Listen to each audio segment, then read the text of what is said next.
E aí, tudo bem com vocês? Nós estamos ao vivo. Boa noite para todos vocês. Hoje nós temos a Edileuza Moura, que parece que mandou um recado que está com algum problema. Ela disse que ela está com um desconforto respiratório, então foi para o hospital. Não terá como participar ao vivo, mas vamos rezar por ela, né? Então, começa essa live pedindo as orações para você que está entrando agora, ou mesmo para você que vai entrar depois, que você possa rezar pela Edileuza. Afinal, Deus está fora do tempo. Mesmo que o acontecimento seja passado, você pode rezar, porque Deus sabe que você ia rezar já. Então, por favor, reze por ela, para que ela fique bem, tá? Deus te dê a sua bênção, Edileuza, vai para o hospital, fique bem e possa depois participar de outras lives com a gente, tá? Um salve para o Giovanni, que já está na live, tem um pessoal chegando. O Giovanni deve ter mais gente. Se puder dar um salve, falar um oi para coloca um comentário aqui para eu saber quem está na live, seria bem legal. Encontrei isso na internet sobre seria bem legal.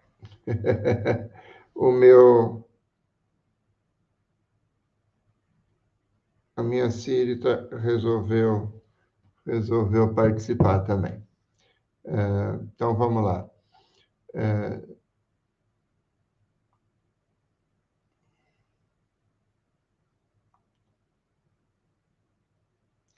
O Diácono Antônio Lopes já chegou também.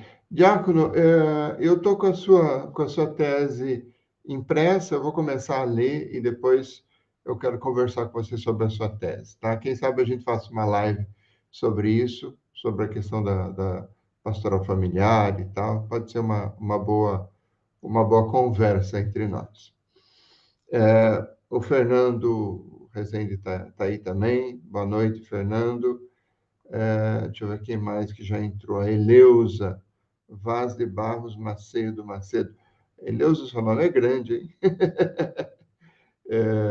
Seja bem-vinda, Eleusa. Pessoal, não se esqueça, o Fernando está dizendo para não esquecer de dar um like, para ajudar no compartilhamento, para dar uma impulsionada na live, né? Porque depois as coisas vão mudando. Giovanni, isso aqui é um fundo verde, mas é uma foto. Acho que não dá para você ver. É uma foto da igreja aqui em Notre Dame de Misericórdia. Ela tem esse Espírito Santo no coro lateral. Tem o altar central e depois tem um coro lateral. E eles fizeram esse Espírito Santo. Eu tirei uma foto e coloquei no fundo verde aqui, porque esse escritório é uma bagunça. Tem de tudo. Então, mas ficou bem bacana o fundo, obrigado. Bom, tem muita gente da RCC, da Teologia do Corpo João Paulo II, na pastoral familiar. Sim, e aí, quem sabe, se a gente fizer uma live juntos, eu e o Antônio, a gente pode trabalhar algumas questões. Bom, eu queria dizer para vocês, em primeiro lugar, que eu não sou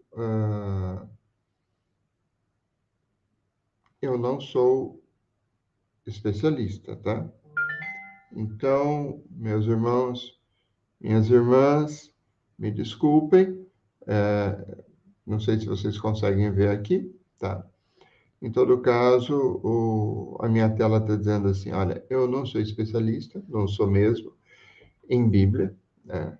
Mas eu fiz algumas anotações de coisas que eu tenho certeza. São coisas simples, mas que vão poder ajudar, por exemplo, os catequistas nas dúvidas. Eu não sei se vocês estão conseguindo aí ver o que eu estou postando. Dá para... Tela cheia. Uhum. Eu espero que vocês consigam ver na tela cheia. Bom, então, eu queria dizer, por exemplo, algumas coisas sobre a questão da idolatria. Uma delas, já que vocês estão conseguindo ver, se você tiver uma Bíblia aí, pega, ou se você tiver uma Bíblia online, pega. Êxodo, capítulo 3, versículo 1, né? Vamos ver aqui. Êxodo 3, versículo 1 em diante. Né? Você tem aqui o relato, por exemplo, de Moisés na sarça ardente. Tá? E esse é um relato bem paradigmático da revelação de Deus. Tá? E aqui você pega, por exemplo,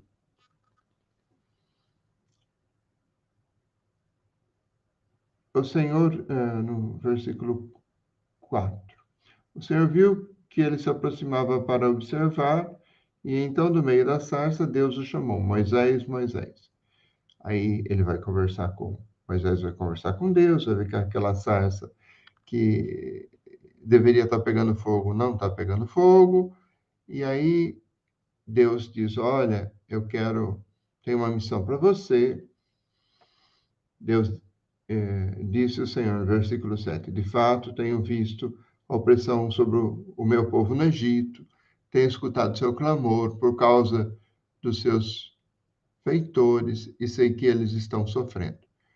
Aí Deus dá uma missão para Moisés, e aí, no momento, que é no versículo 13, né, Moisés perguntou: quando eu chegar diante dos israelitas e lhes disser, o Deus dos meus antepassados me enviou a vocês e eles me perguntaram qual o nome deles, que lhes direi?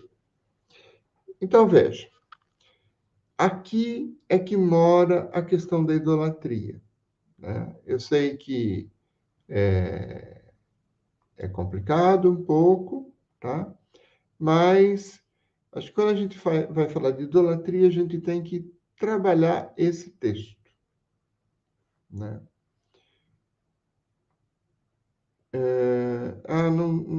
Vocês não conseguiram ver o...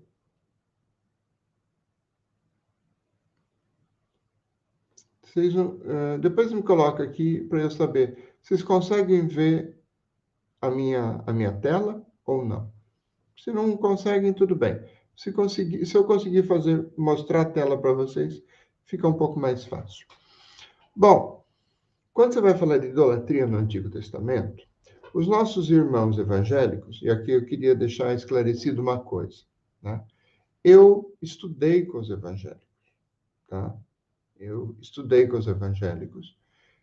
Eu fiz meu doutorado com os luteranos. E eu fui, na minha época de seminarista, eu fui o seminarista mais ecumênico, que teve melhor nota em ecumenismo e que tinha mais práticas em ecumenismo. Então, não tenho problema na questão do ecumenismo, tá? Agora, eu tomei de saco cheio, pode ser que vocês também, de ser acusado de idólatra, disso, daquilo, porque eu estou promovendo, às vezes, o canal no Facebook, e o pessoal resolve me xingar, dizer que eu, como padre, não ensino, que são ídolos, e não sei o que lá e tal.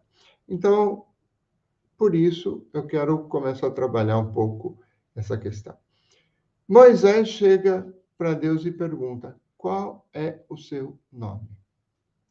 Acontece que você saber o nome de uma pessoa é você ter algum poder sobre ela, né? E essa é a questão de Moisés.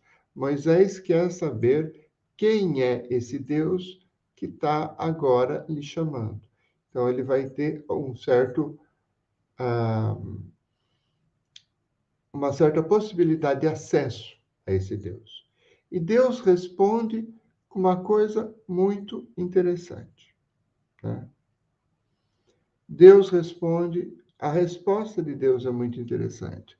Ele diz assim, versículo 14, tá? Êxodo 3, versículo 14. Disse Deus a Moisés: eu sou aquele que sou. É isso que você dirá aos israelitas. Eu sou, me enviou a vocês. O problema é que eu sou aquele que sou, em algumas traduções, ou esse é um verbo, um verbo de ligação. E esse verbo, no hebraico bíblico, né, não tem passado, presente ou futuro. Ele é feito de ligação. Então, ele tanto faz você traduzir por eu era, como eu sou, como eu serei. É a mesma coisa, tá?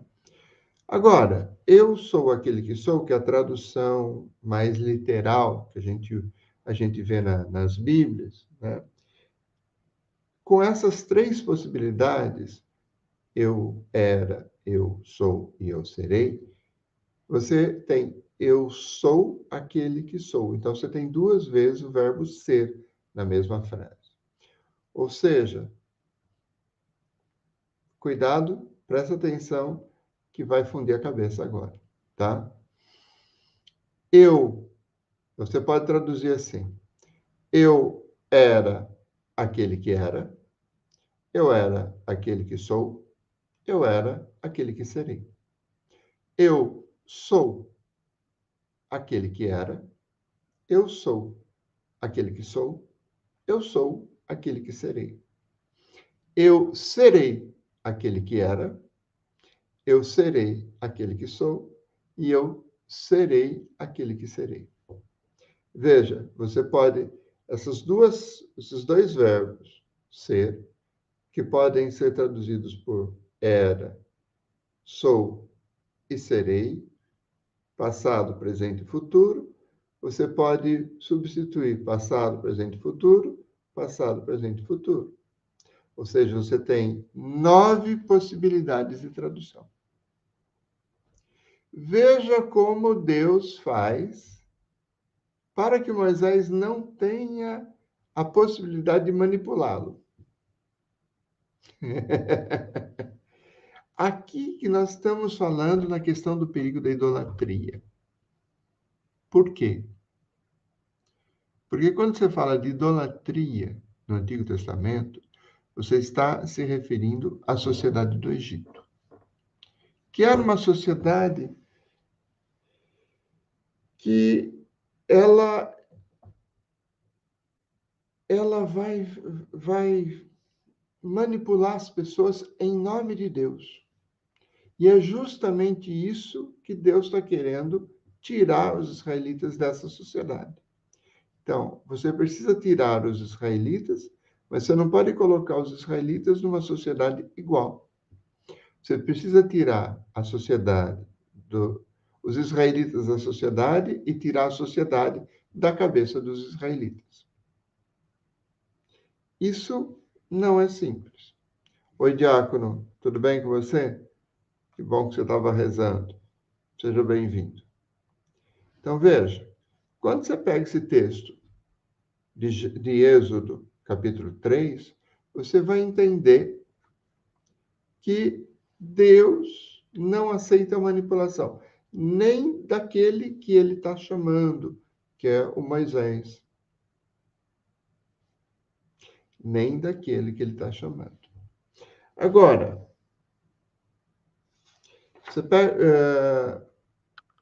eu estou fazendo o relato de Êxodo, capítulo 3, versículos de 1 a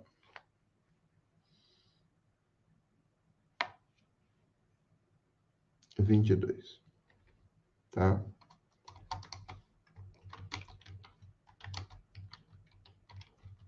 A sarça ardente.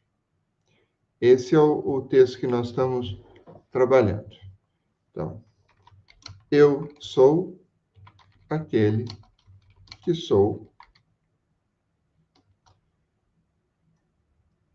Então, você tem, eu vou escrever aqui para vocês verem. Eu sou aquele que sou. Essa é a resposta de Deus para Moisés. Essa resposta eu vou copiar para vocês, já que vocês não estão conseguindo ver, né? Vamos ver se eu consigo mostrar para vocês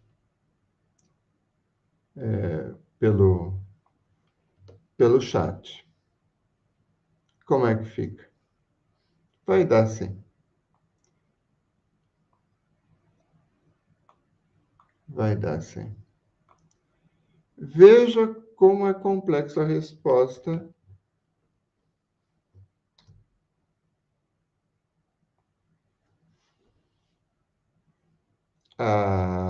Ele não deu certo.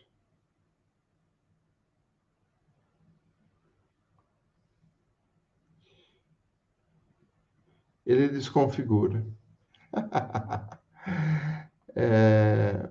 Eu era aquele que era, eu era aquele que sou, eu era aquele que serei. Eu sou aquele que era, eu sou aquele que sou, eu sou aquele que serei. Eu serei aquele que era, eu serei aquele que sou, eu serei aquele que serei. Veja que é uma resposta complicada para se traduzir. Completamente complicada para traduzir. Por quê? Porque o Egito é uma sociedade hierarquizada. É uma sociedade que o rei é representante de Deus.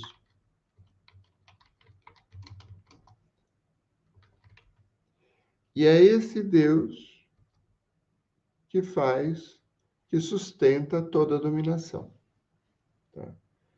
Então, você pega, por exemplo, Êxodo 1, de 8 a 22, e você vai ver a descrição do que os israelitas estão passando. Né? A descrição da sociedade egípcia, que não é muito diferente da sociedade que nós temos hoje em dia, porque é uma sociedade discriminatória. Tá? Você pega, por exemplo, a partir do versículo 8, capítulo 1, vai dizer assim: Então subiu ao trono do Egito um novo rei, que nada sabia sobre José. Disse ele ao seu povo: Veja, o povo israelita é agora numeroso e mais forte que nós. Temos que agir com astúcia, para que não se torne ainda mais numeroso no caso de guerra. E aí ele vai mostrar como os trabalhos pesados, como a questão da vida, a questão da reprodução, tudo isso vai ser gerido para o bem dos egípcios. Né? Então, é uma sociedade que tem dificuldade com o estrangeiro, com o migrante, com aquele que tá de fora. Por que eu estou dizendo isso? Porque quando você vê isso tudo, você vê a resposta de Moisés, né? Então você vai ver, por exemplo, que quando você fala de idolatria, você não está só falando de culto, você está falando de uma sociedade idólatra.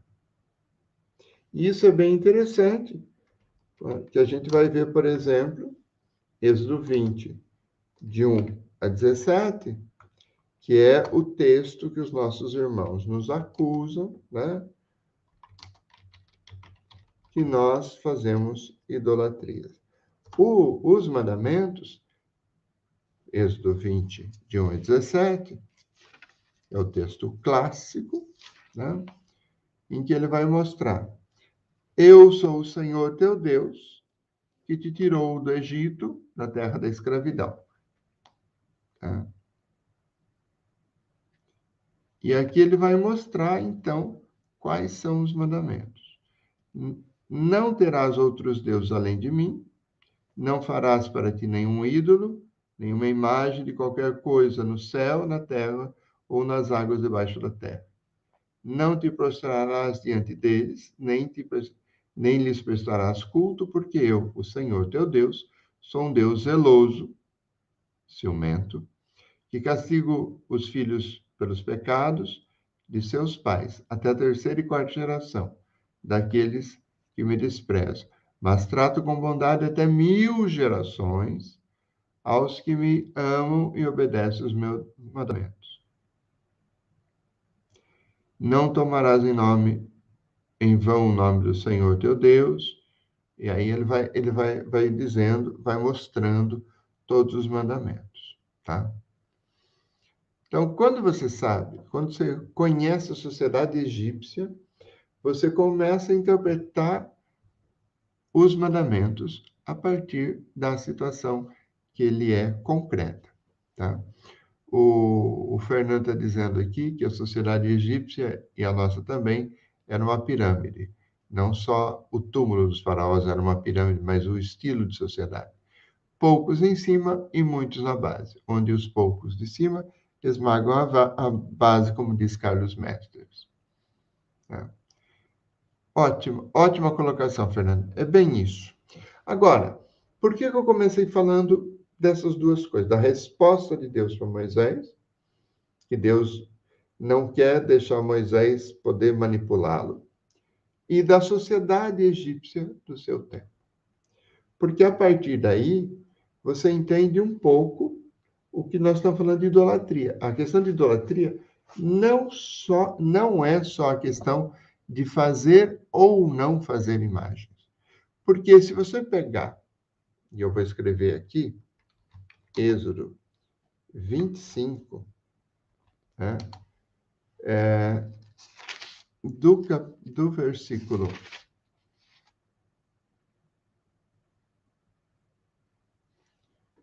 Vamos pegar a partir do versículo 10 e seguintes, tá? Deus manda fazer uma arca da aliança, para colocar as tábuas da lei. Mas na arca tem duas imagens de querubins.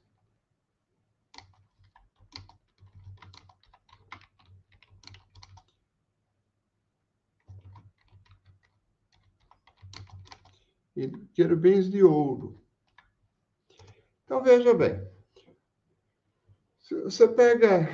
Eu não vou entrar em todas as questões exegéticas da formação do Antigo Testamento, da formação do texto, não vou entrar em nada disso.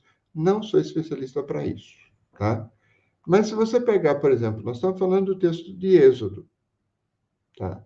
Então, se você pegar Êxodo 20, que é o texto que eles nos acusam de esconder, de dizer que nós somos idólatras, por exemplo, os nossos irmãos evangélicos fundamentalistas, né? Se você pegar o Êxodo 25, 5 páginas depois, né? Você vai ver Deus mandando fazer uma arca com imagens de querubins. Ué, Deus acabou de proibir de fazer imagem, e agora ele manda fazer imagem. Diz aqui, faça uma arca de madeira de acácia com 1,10 m de comprimento, 70 centímetros de largura e 70 centímetros de altura. Revista de ouro puro, por dentro e por fora. Faça uma moldura de ouro ao seu redor.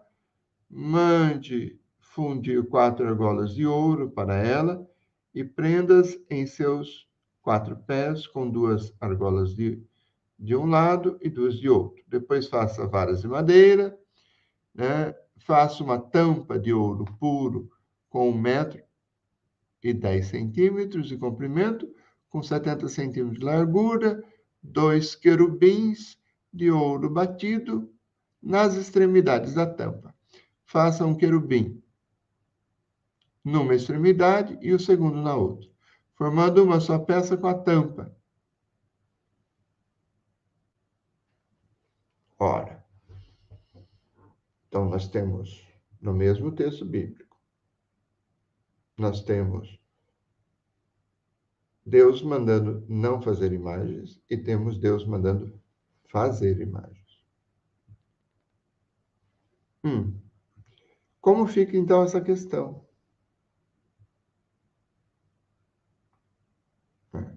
Como fica, então, a questão da Arca da Aliança?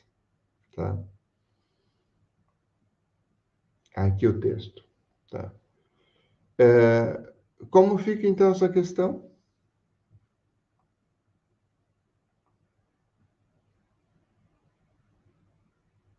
Ora, a questão é que a questão não é a imagem, mas é o uso e a manipulação do nome e da imagem de Deus. Aqui está o centro da questão da idolatria. A manipulação de Deus para explorar as pessoas.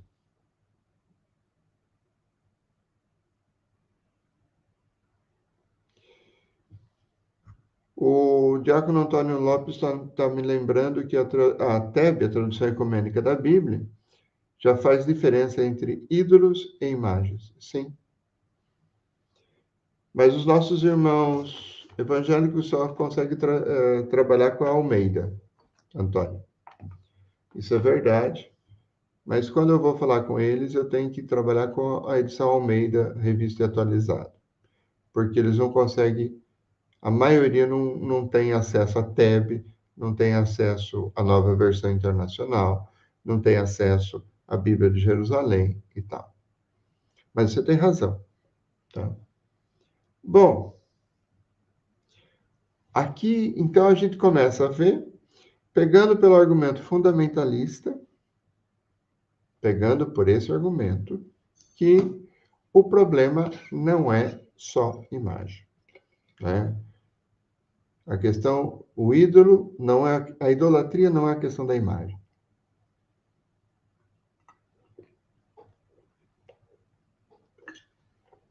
Desculpe, estou com sede.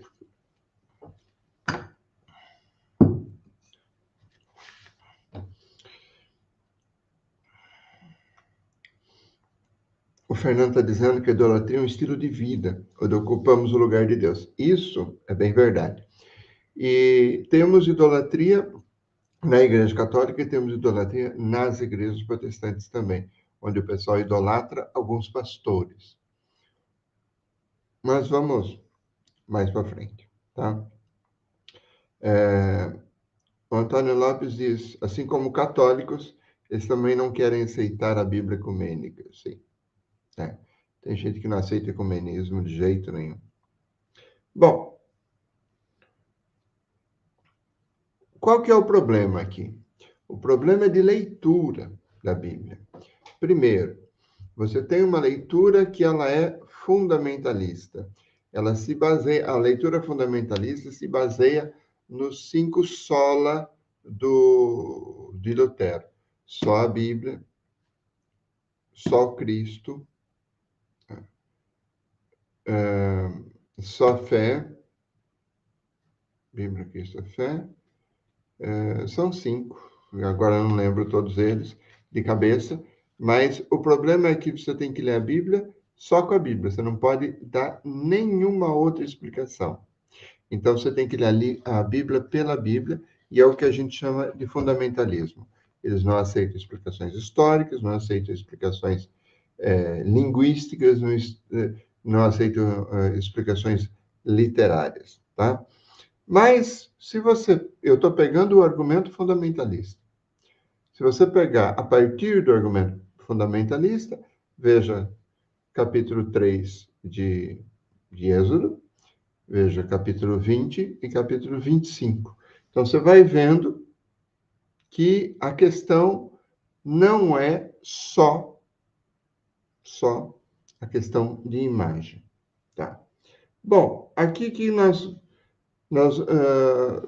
vou tentar lembrar para vocês que Santo Agostinho diz que para nós que somos cristãos, não por judeus, evidentemente, mas para nós que somos cristãos, o que vale é o Novo Testamento e não o Antigo. Então, não adianta a gente argumentar qualquer coisa que seja a partir somente do Antigo Testamento. O Antigo é sombra do Novo, dizia Santo Agostinho.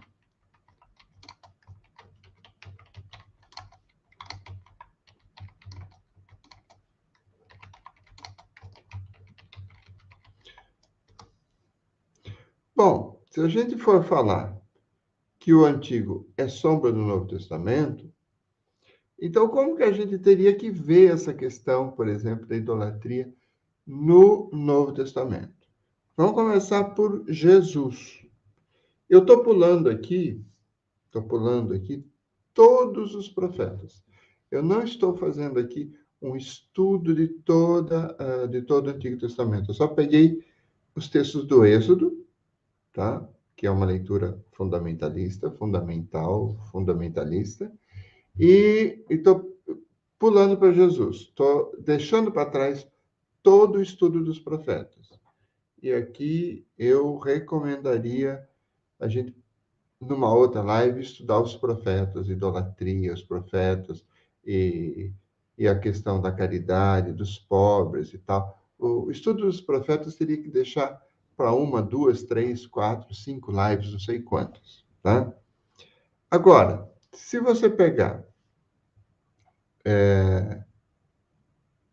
o Novo Testamento, vamos dar uma olhada em Jesus, tá? Antes, o Giovanni está dizendo que a carta aos Hebreus fala isso também do Antigo Testamento. Agostinho trabalha esse tipo de coisa, mas Hebreus também. Bom, quando você fala, por exemplo, de Jesus, eu queria lembrar aqui o Evangelho de Marcos, Marcos 5, do versículo 24 ao 34. Qual que é esse texto? É o relato daquela mulher que tem um fluxo de sangue, a hemorroísa, né?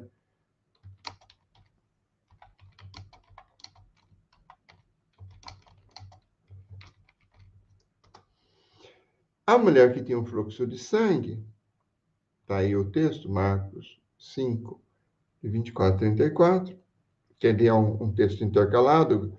O pai da menina vai pedir que Jesus cure, Jesus começa a andar, entra essa mulher, ela se cura, Jesus para. Quando Jesus acabou de curar essa mulher, vem os servos do pai e diz, a menina já morreu, Jesus vai lá e ressuscita a menina. Bom, então é um relato de duas curas e essa está intercalada, vamos dizer assim.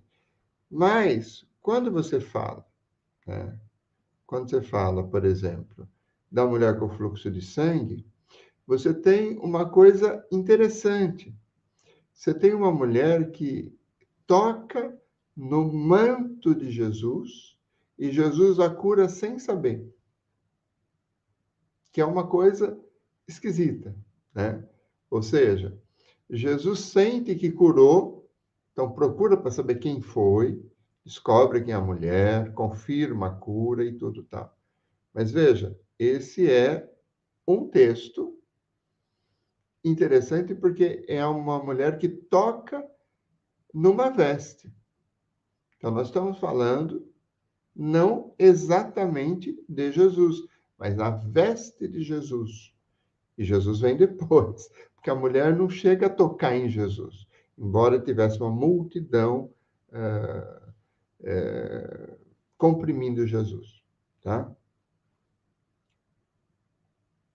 Bom, esse é um texto interessante. Agora, eu queria que vocês abrissem para um outro texto, que é Atos 5:15. Se alguém tiver aí com a Bíblia na mão, puder pegar, Atos 5. Obrigado, Diácono. O Diácono me lembrou os 5 solas. São 5 pilares da fé protestante. Sola Fide, sola Cristo, sola Escritura, sola Glória e sola Graça. É isso mesmo. Mas vamos pegar aqui o livro dos Atos. Atos dos Apóstolos.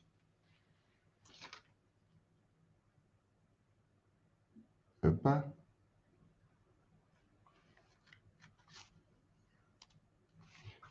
Atos 5, peguei.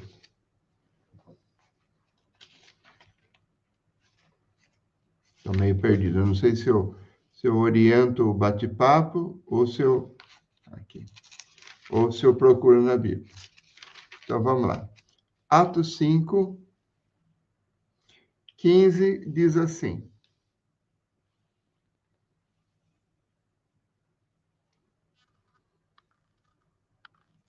Meu óculos está sujo. De modo... Não, vou começar do 12.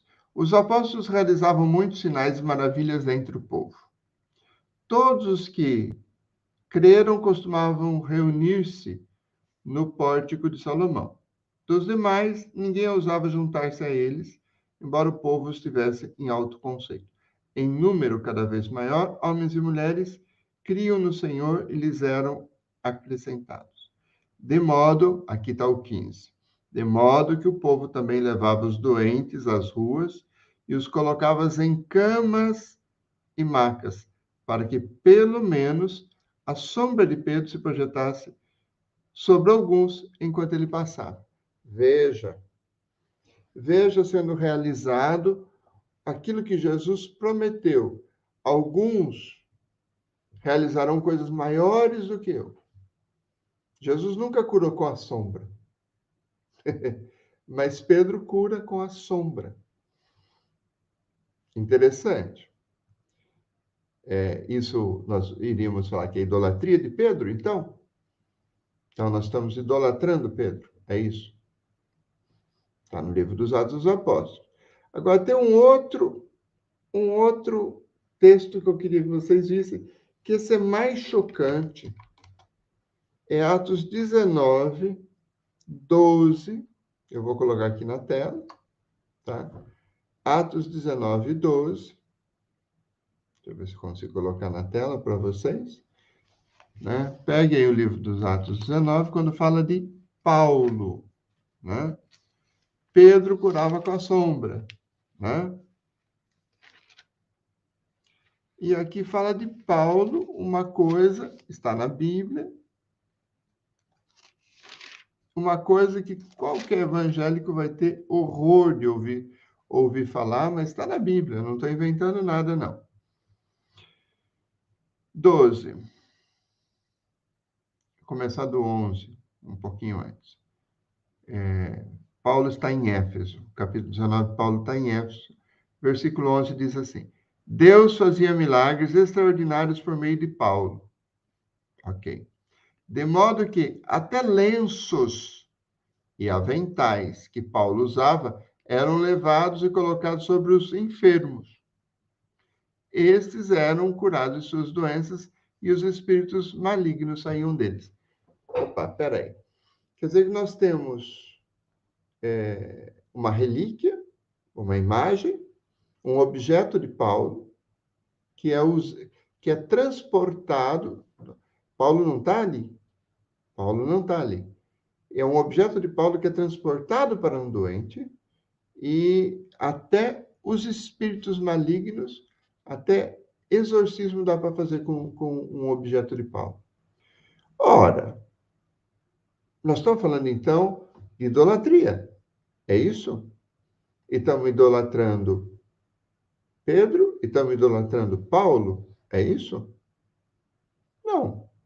Estamos falando de imagens, estamos falando de objetos, estamos falando... Eu não falei da serpente de bronze, eu deixei um monte de coisa para trás, tá? Mas eu tô querendo só mostrar que quando você fala de idolatria, os nossos irmãos evangélicos são extremamente apegados a um texto e não a outros textos. Aos textos que convêm e aos textos que não convêm, eles não se lembram, tá?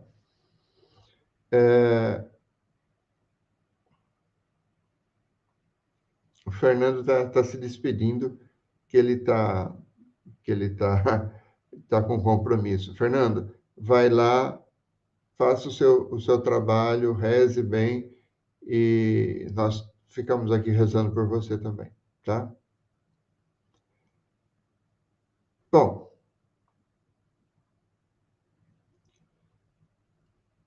o diácono Antônio Lopes está dizendo que o poder de cura está no interior da pessoa. É preciso de algo externo para acionar o gatilho, predisposição interior para a cura. Um processo endógeno. Ok, você está falando, o que você está falando é corretíssimo, teologicamente. Mas eu estou argumentando pelo argumento fundamentalista. Porque é só assim que eles entendem, Antônio. Eu estou usando o argumento fundamentalista de textos bíblicos mostrando de objetos, de imagens, de curas que são feitos e que não são idolatria. A não ser que você considere que a Bíblia mande idolatrar Pedro e Paulo. Não dá, tá? Então, o que está falando é corretíssimo, mas está falando em linguagem teológica. Eu não estou falando em linguagem teológica. Eu estou falando em linguagem fundamentalista. E por que eu estou falando isso, Antônio? Para poder ajudar os nossos catequistas a conhecer esses textos bíblicos para se defender. Porque o pessoal é meio sacana. Eles pegam um texto e nos acusam de idolatria, né? E esquecem que a Bíblia é muito maior do que aquele versículo, né? E aí o católico, que às vezes não tem essas referências bíblicas, não leu toda a Bíblia e tal, aí tem algumas dificuldades.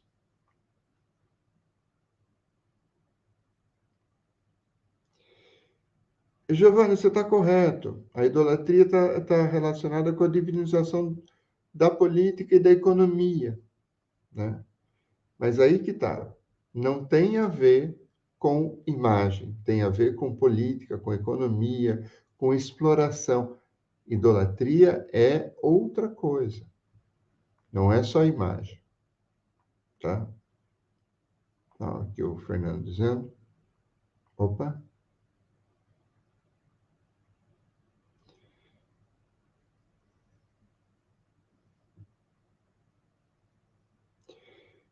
Ok, Giovanni. Eu estou mostrando alguns textos para mostrar que o pessoal está sendo sacana.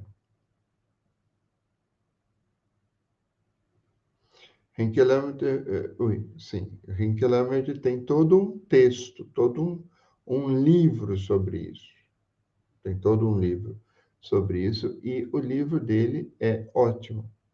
Se você não leu, leia. Franz Rinkelamert, As Armas Ideológicas da Morte, é isso? Coloque o nome do livro que eu acho que é As Armas Ideológicas da Morte, se eu não estou enganado, tá? Se você puder depois, Giovanni, coloque o nome do livro, do texto. Eu não citei Serpente de Bronze, não citei outro, não citei toda a tradição dos profetas. Eu estou só citando alguns textos para mostrar algumas coisas, tá? Bom, vamos lá. Perguntas, problemas sobre idolatria. Coloque os seus comentários aqui, eu quero começar a comentar, né? Enquanto vocês colocam seus comentários aí, eu vou citar um texto de Oséias, capítulo 10, versículo 5, tá? Vamos ver se eu consigo pegar aqui, Jeremias, Oséias, capítulo 10, versículo 5.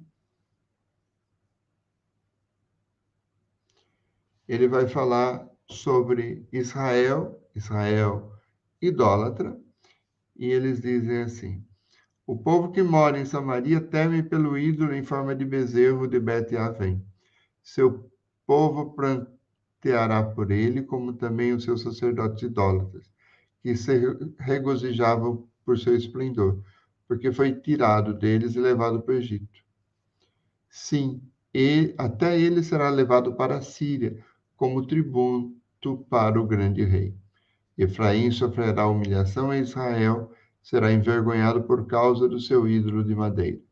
Samaria e seu rei serão arrastados como um graveto nas águas.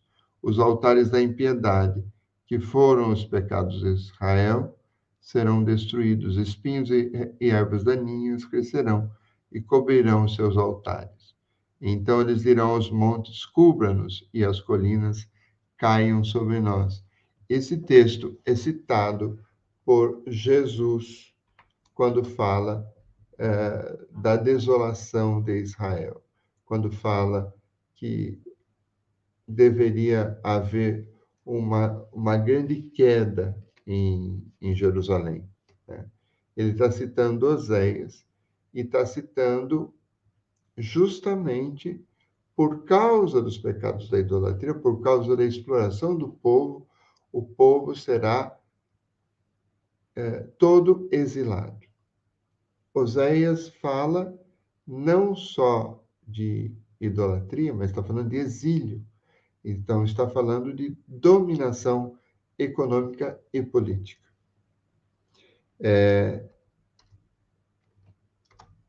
Está aí o texto. Eu vou mandar para vocês.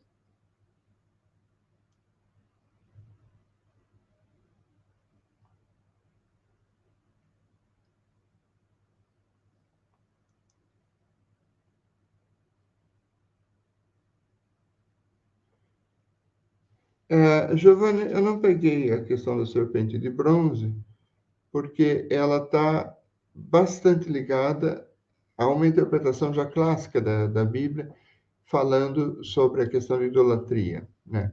Mas Jesus cita a questão da serpente de bronze e fala justamente que o Filho do Homem será elevado. Ele cita a serpente de bronze e ele faz a ligação entre Antigo e Novo Testamento. Por isso que eu não peguei. Mas é um texto clássico e que eu agora não tenho na mão. Posso procurar aqui. Deixa eu ver. O texto é Números 21:9. Moisés fez, pois, uma serpente de bronze e fixou-a sobre um poste. Se alguém era mordido por uma serpente e olhava para a serpente, ficava curado, conservava a vida, né?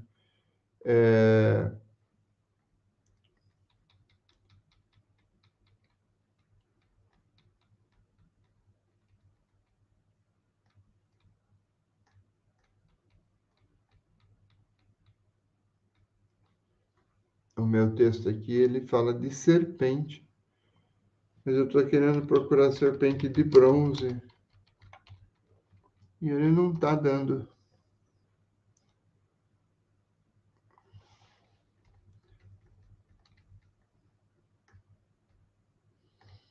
E ele não me dá o texto. Eu estou com o buscador aqui mas ele não está me dando o texto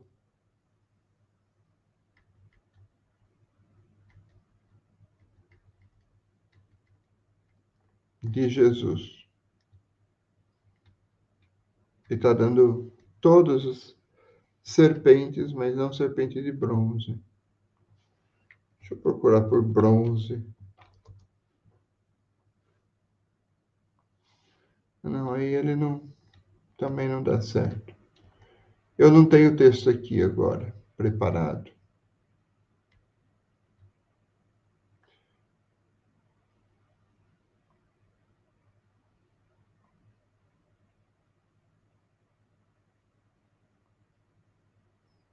Desculpe. Vou ficar devendo a questão do texto da serpente de bronze, porque eu não preparei antes.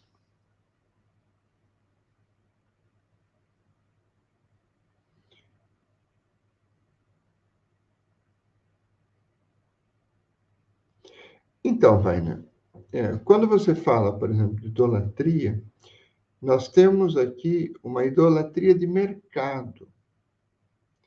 Agora, isso está... o consumismo e a mercadoria, como fetiche, elas são muito fortes na sociedade capitalista.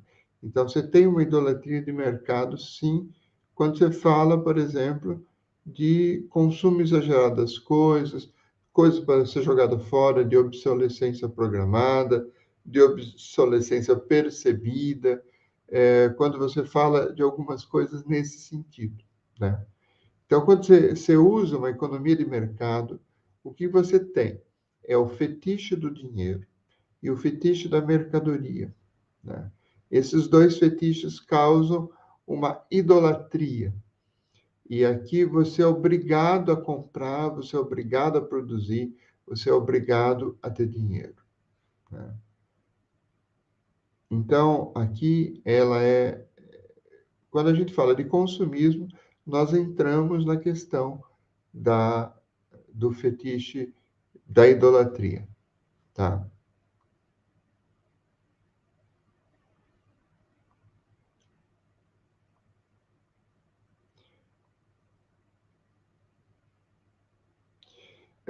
Giovanni, eu também não lembro, eu tenho dificuldade de guardar números, então, versículos bíblicos, número de telefone, datas, esse tipo de coisa eu não guardo, então eu tenho alguma dificuldade, ou eu anoto antes, ou então eu não tenho isso guardado. Bom, gente, acho que a questão da idolatria, eu espero ter esclarecido um pouco.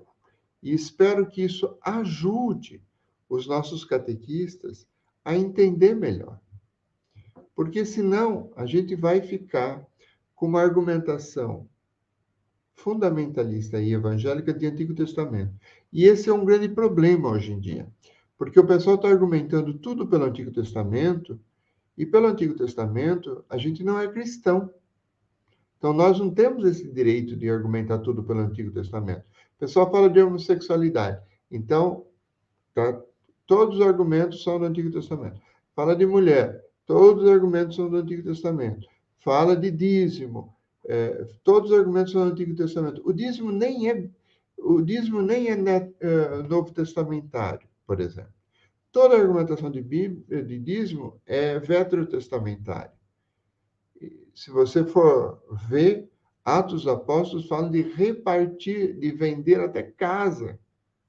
É muito mais do que doar dízimo para o pastor ou para a igreja.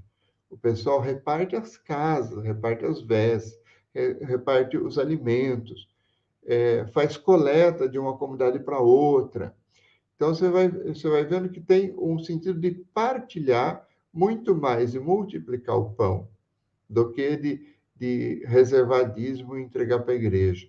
E esse é toda uma argumentação do Antigo Testamento, né? Então, a gente precisa tomar um certo cuidado, porque os catequistas têm a tendência de querer usar o Antigo Testamento para argumentar. E aí nós não chegamos a ser cristão, nós vamos continuar sendo judeu. É isso? Isso não está certo na catequese, tá? Bom, o Weiner disse que está perfeito. Eu só não entendi o que está perfeito, Weiner.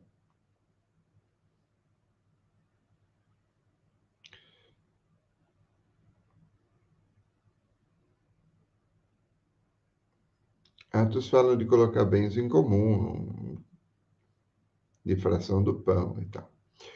Bom, vou tentar ver aqui João 3, o Giovanni sugeriu João 3:14. Eu não sei se é isso, podemos dar uma procurada. João 3:14.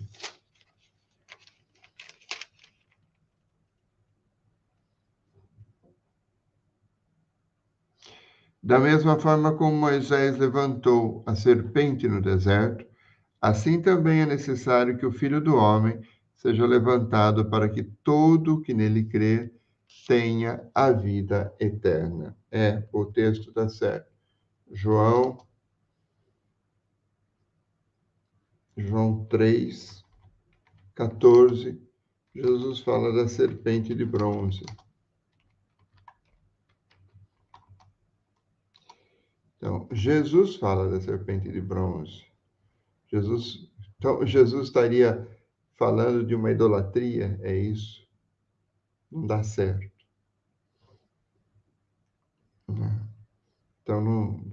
Agora, Jesus associa o Antigo e o Novo Testamento. Isso Jesus faz muito bem e muito melhor do que nós.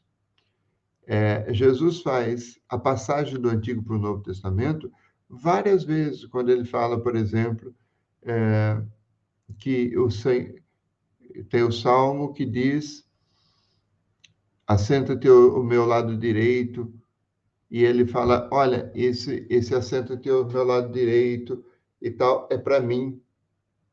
Jesus faz a interpretação do Antigo para o Novo, ele faz essas passagens, e a gente precisa aprender a fazer essa relação, de passar do Antigo para o Novo, sem ficar no Antigo. Porque senão a gente vai entrar num discurso que não tem jeito. Tá? Alguma outra sugestão de texto ou mesmo sugestão de interpretação?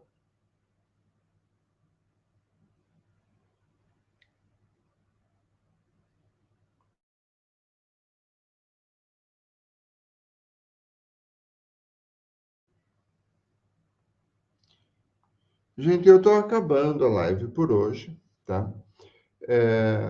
A live da semana passada, que foi sobre feminismo, foi muito boa, né? E amanhã a gente teria uma live com o padre Tiago Medeiros, mas não deu. A gente ia falar sobre relíquias, ia falar sobre algumas coisas, mas o padre Tiago teve algum problema com a mãe dele, a mãe passou mal, e ele está no hospital com a mãe, vai ficar alguns dias, então não teve jeito. E eu ainda quero fazer uma live sobre ecologia. Eu convidei o Leider, que é geógrafo, cara muito bom, mas ele pulou para trás.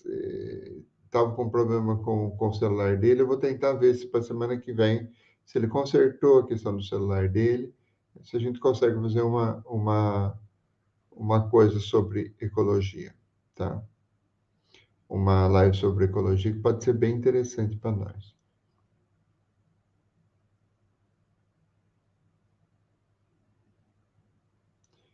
O Giovanni está querendo ligar a questão do serpente de bronze e a imagem do crucifixo e da cruz.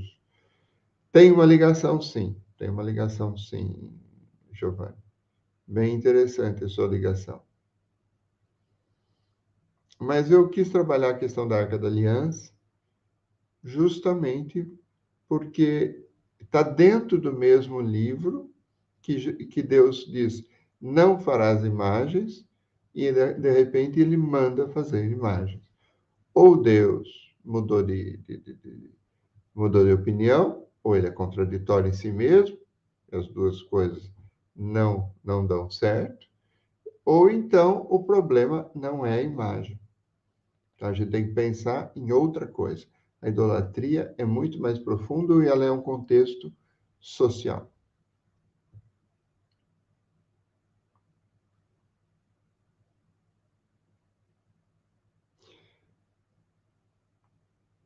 Então, a Arca da Aliança manda fazer querubins, anjos. Ora, se faz anjo, pode fazer outras coisas.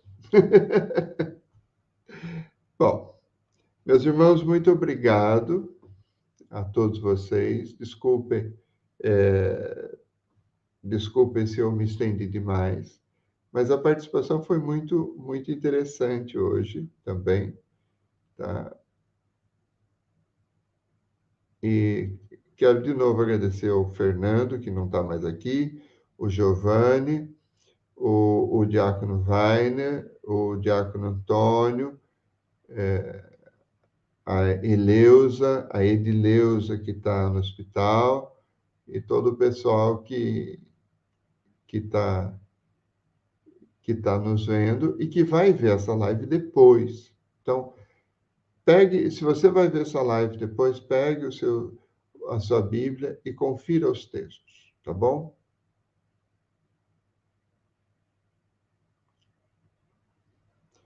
Muito obrigado, Giovanni, por lembrar que Maria é a arca da nova aliança.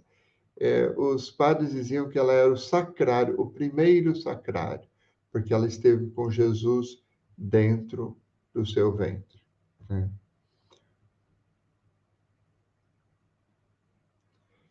Me passa o seu caderninho, escaneia e me passa o seu caderninho. Essas coisas são bem interessantes. Mas a live de hoje foi prática para que o nosso catequista possa entender um pouco mais alguma coisa que é um argumento que os cara fica na orelha da gente o tempo todo, tá? Giovanni, muito obrigado, todo mundo, muito obrigado, boa noite, o Senhor abençoe e guarde a todos vocês, em nome do Pai, do Filho e do Espírito Santo. Amém. Boa noite.